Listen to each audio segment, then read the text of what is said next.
Are you planning to buy a new Apple Silicon computer, whether it's the original M1, the M1 Pro or the M1 Max? If so, I hope you'll find this buying guide useful. Of course, there are many different factors that influence purchasing decisions for a new computer like an Apple Mac. Cost is often the largest factor, but all of us have different budget constraints and different ways of assessing the value. Are you buying it for yourself? Are you buying for business? Are you paying outright or are you using finance? So because we all view cost differently, it probably won't be that helpful for me to talk about that in this video. And for some of you, form factor and the variety of ports will be key to your decision. If you need a laptop, there's not much point in spending your time evaluating the Mac Mini or the iMac. So in this video, we'll take a look at the different form factors and their relative pros and cons. Another big influence in your purchasing decision is performance. All of the M1 machines offer fantastic performance, but which spec should you go for? How much RAM do you need? What size SSD should you opt for? Again, we'll take a look at those in this video. And how you personally feel about the design of the machine is probably going to play a part as well. If you're spending a lot of money on a new computer, you want it to be something that you enjoy using. And design preferences, well, they are subjective. So all I can do in this video is point out the differences between the designs.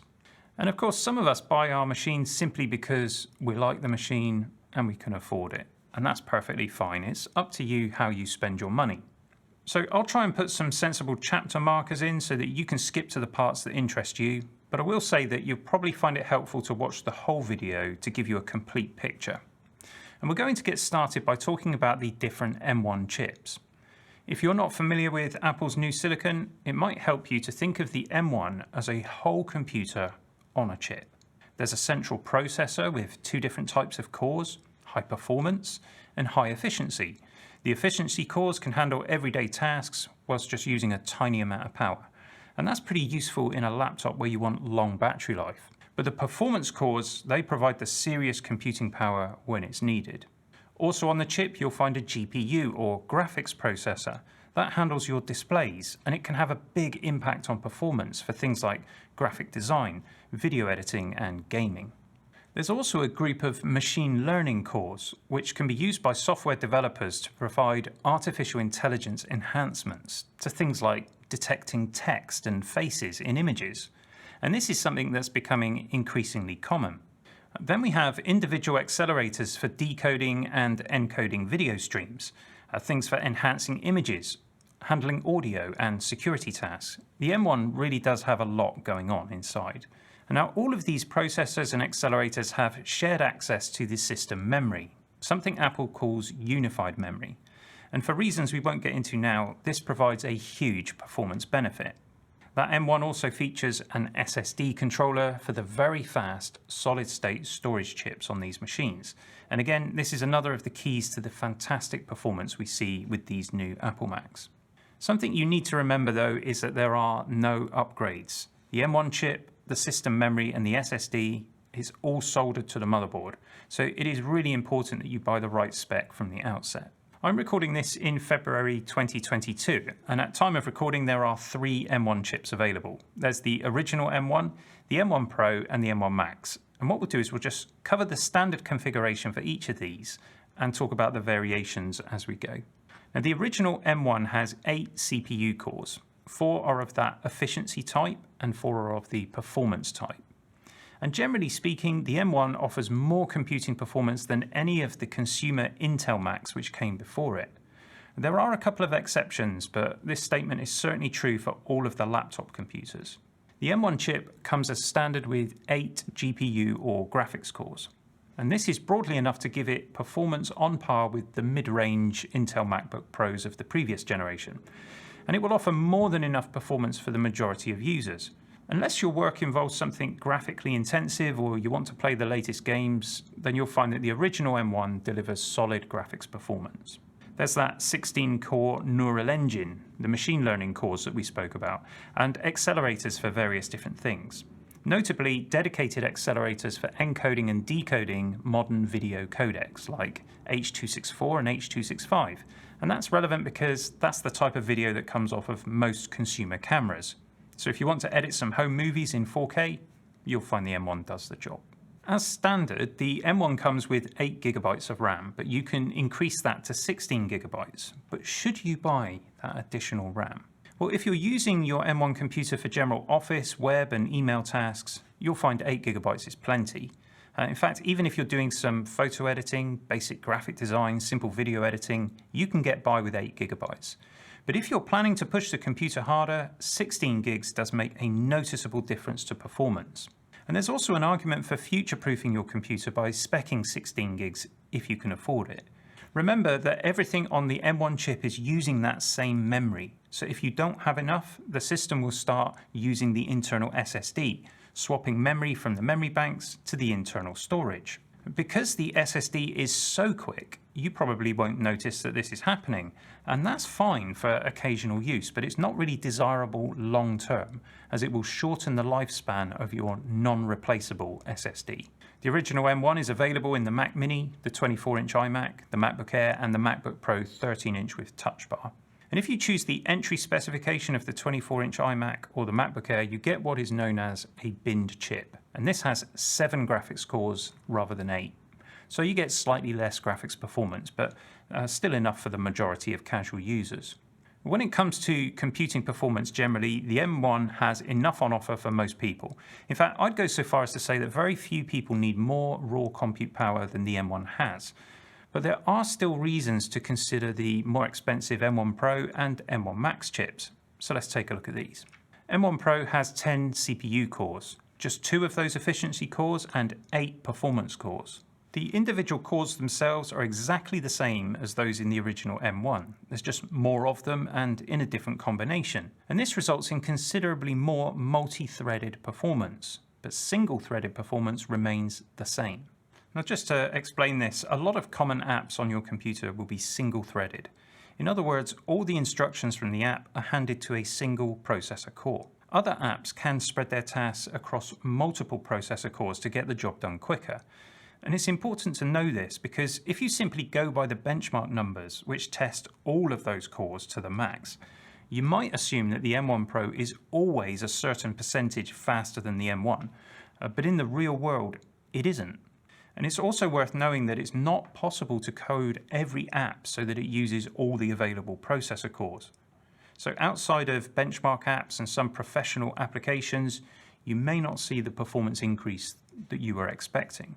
Where the M1 Pro really steps things up is in graphics performance and memory bandwidth. It has 16 graphics cores, which is double what the M1 has, and this really makes a difference in professional graphics applications and in gaming. The overall memory bandwidth is almost 3 times that of the original M1. Faster access to memory can make a big difference in some applications, though in fairness, you probably won't see much difference over the original M1 in general purpose computing applications, things like Office, web browsing and email.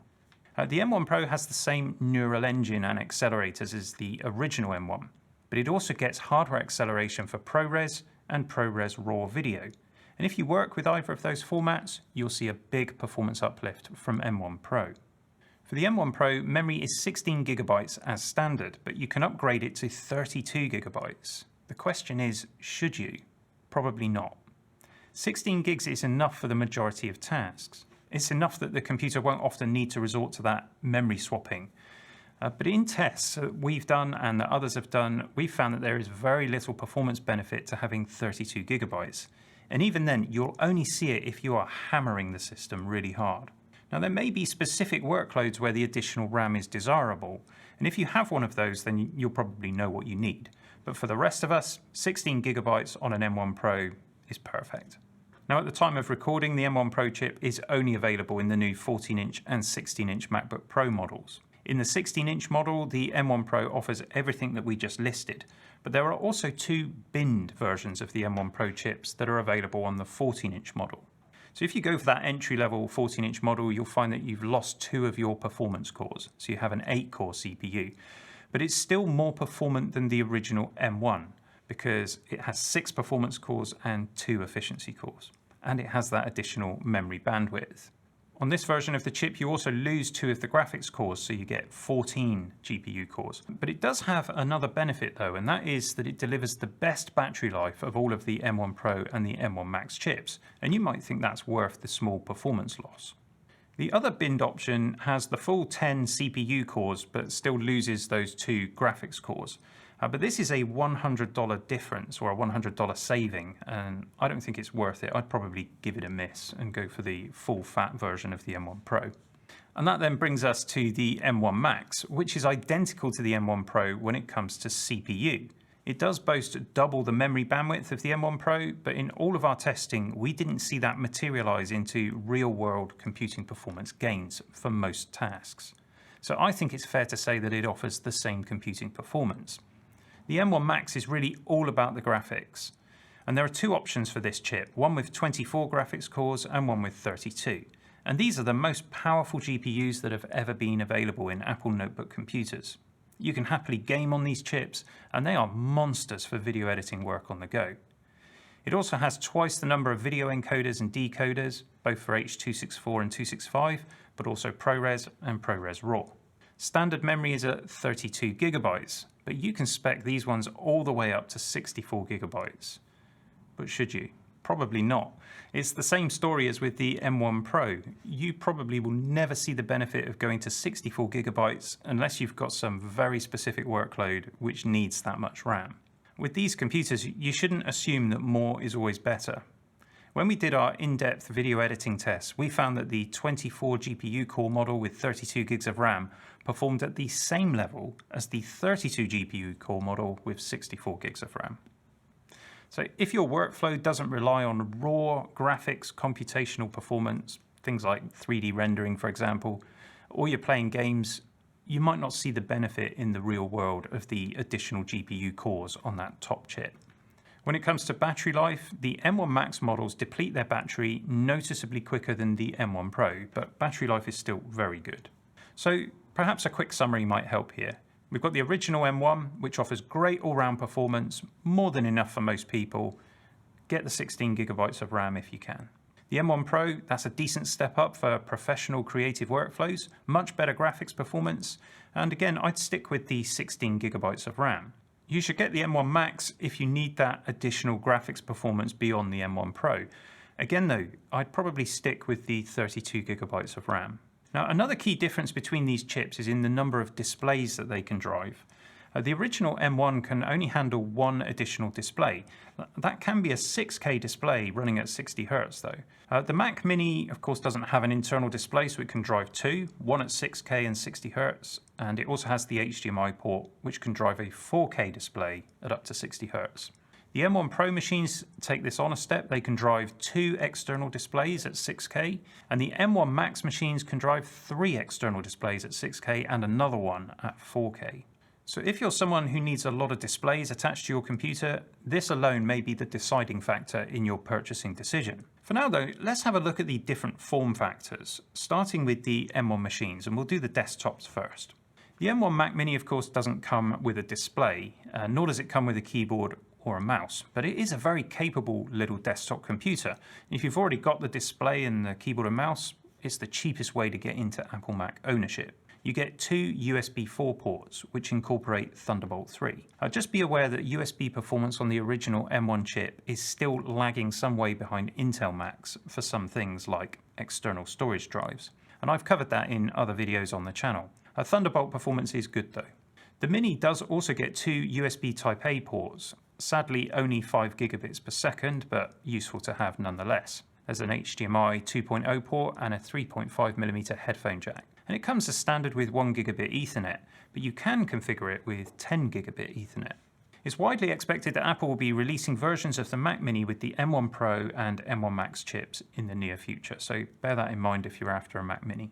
The new 24-inch iMac offers the same M1 goodness with a 4.5K display in a very slim form factor. It's got a 1080p webcam and a 6-speaker audio system. The iMac has always been a fantastic computer for media, and the Apple Silicon version is faithful to that tradition. It comes in a variety of colors, and it's got a Touch ID fingerprint reader on the keyboard. And you can have a matching trackpad, instead of the mouse or in addition to the mouse. And the color of the trackpad, the mouse and the keyboard will match the color of the iMac that you choose. What isn't immediately obvious though is that there are two versions of this iMac. So let me start with the more expensive one and then I'll tell you what you lose if you buy the cheaper one. Just like the Mac Mini, you get two USB 4 ports with Thunderbolt, but there's also two additional Type-C USB ports, which are of the 10 gigabit variety. There's a 3.5mm headphone jack, and there's a 1 gigabit Ethernet port, which is found on the power supply, and I think that's a really neat solution. Sadly, no option for 10 gigabit Ethernet just yet. Now, if you go for the cheapest model, you lose some of the color options and you don't get Ethernet in the power supply, and you also don't get Touch ID on the included keyboard. You'll lose those two additional USB ports, and the M1 chip is the binned type with one less graphics core. I think the price difference and the extra features make it a no-brainer to go for the full-featured version if you can afford it. Again, remember it's expected that Apple will introduce a new larger iMac to the range this year, probably with the option of M1 Pro and M1 Max chips. It is also possible that these new chips could find their way into this 24-inch iMac. When it comes to the laptops, both the MacBook Air and the MacBook Pro 13-inch with Touch Bar have just two USB 4 ports with Thunderbolt. They also both have Touch ID fingerprint readers. But here are the main differences between these two notebooks. The MacBook Pro is slightly larger, so it has a larger battery and therefore longer battery life. And it also has a fan inside, so it could potentially run faster for longer, though in real-world testing, it turns out it's not much different. If you're a fan of the Touch Bar, you'd need to go with the MacBook Pro because the Air doesn't have one. And the other difference is that the Pro's screen has a slightly higher peak brightness. Expectation is that the MacBook Pro 13-inch will be replaced or dropped from the lineup, so if you want a Touch Bar MacBook Pro, this might be your last chance. The MacBook Air, though, is perhaps the ultimate notebook computer. It's beautifully made, it's lightweight, it's got a great screen, great battery life, and of course you're getting that M1 performance. Difficult to argue against it, really. Just be aware, though, that entry-level model has that binned M1 chip, so you get one less graphics core. That won't matter at all to the vast majority of the target audience for the MacBook Air. Of course, we now have the new MacBook Pro models, 14-inch and 16-inch in size. Both models, whichever you choose, have the same ports. And we have a return for the MagSafe charging port. That's a very welcome addition, as it means you can keep your Type-C ports free and still charge your notebook. You can also charge it via any of the USB-C ports if you want to, though. These ports are full Thunderbolt 4 spec, and there are 3 in total, 2 on the left side and 1 on the right. And I can confirm that USB performance is better than the original M1, although it is still slightly behind Intel Macs. We get a 3.5mm audio jack, which has support for high impedance headphones, and that is a nice feature for audio professionals. On the right hand side, we've got HDMI 2.0 and an SDXC card slot, which supports the latest UHS Type 2 cards. And I just did a test of the card reader, which you can watch here if you want to. Personally, I've never been a fan of the Touch Bar, so I'm glad that it's gone on these models, and we've got a return of real function keys, which does include a Touch ID fingerprint reader. Another big upgrade on these machines is the display, as it's now a mini LED backlit display, which can support up to 1000 nits sustained brightness and 1600 nits peak brightness, if you're viewing HDR content. In normal use, it's 500 nits, which is the same as the 13-inch MacBook Pro. What you do notice, though, with this display is that the blacks are properly black, and that's pretty useful considering the somewhat contentious notch design. I already did a video about the notch, so I'm not going to go over all of that again, but all I will say is that you shouldn't let it immediately put you off one of these machines, because you really don't notice it when you're using the computer. The speakers on these new notebooks are unbelievable, and it's probably no use me trying to describe it. They just sound way better than notebook speakers have any right to sound. You're going to love watching movies and consuming content on these MacBook Pros. The 16-inch model, of course, is larger, so that sound gets even better. The screen is huge, and that extra chassis size means a bigger battery. So if you want the best battery life, you'll want the 16-inch. Personally, I find it a little too large, and I'm very happy with the compromises of the 14-inch. So I would recommend going and having a look at one in person at the Apple Store to make sure that size is something that you can live with. The 16-inch is also able to cool the M1 Pro and M1 Max chips more effectively than the smaller 14-inch, and that means better performance. If you've got a 16-inch equipped with M1 Max, then you can also switch it into a special high power mode for additional performance across the board. So those are the new MacBook Pros, and you might find that the design and the port options that the new MacBook Pro offers is a deciding factor in your decision, whether or not you need the additional performance of the M1 Pro or M1 Max.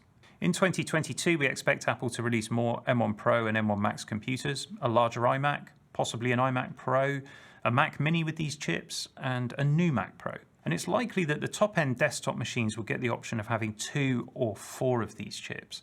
So if you're wanting the pinnacle of performance, you may need to wait and also start saving because they will not be cheap. Finally, let's talk about SSD. Now this is a massive topic and everyone's requirements are different. I personally use the onboard storage of my Mac for apps and temporary files only because most of my data is in the cloud or backed up to external storage. So I can probably get by with less storage than some folks can, but there are other factors to consider when choosing a capacity. SSDs have a finite lifespan. Now I expect the SSDs in these Apple computers will easily last the lifetime of the computer, but the fact remains that one day it will die and it can't be replaced. The larger the capacity of the SSD, the more data can be written to it before it fails. And the larger capacity SSDs are also the fastest. So with that in mind, the entry-level 256 gigabytes may be fine for day-to-day computing, college work and the like, but upgrading to at least 512 gigabytes is a sensible step if you can afford to do so. My usual rule of thumb when speccing storage is to look at how much I currently use and then double it. But with Apple's SSD prices, that may not always be possible, so I tend to choose 1 terabyte for my work machines. And that gives me plenty of room for moving large video files around and plenty of room for all my apps. And I wouldn't personally go above 2 terabytes unless I had a specific use case for it. And that's because Apple's pricing just doesn't represent good value here. So for speed, lifespan, and protecting your investment, I'd say that 1 to 2 terabytes is the sweet spot. If you can't stretch to that, just get the best that you can afford. So choosing an Apple Silicon computer can be tough. The specs don't really work in the same way as Intel Macs. So I hope that this video has been helpful in narrowing down your choice. Do remember that we're only just over a year into this silicon transition, and there are always pain points with early adoption of new technology. The M1 Macs are no exception to this rule. As time progresses, the few kinks will be worked out. And it's already the case, actually, that most people could switch to M1 and never experience any difficulties. So, what do you think? Which spec are you planning to buy, or have you already bought into M1? And if so, has it been a good experience for you? Please share your thoughts in the comments section. And if you like this sort of content, please consider supporting us with a click of that subscribe button and maybe hit the bell too. Hopefully we did enough today to earn a thumbs up, or not. In any case, I'll see you soon for some more geekery.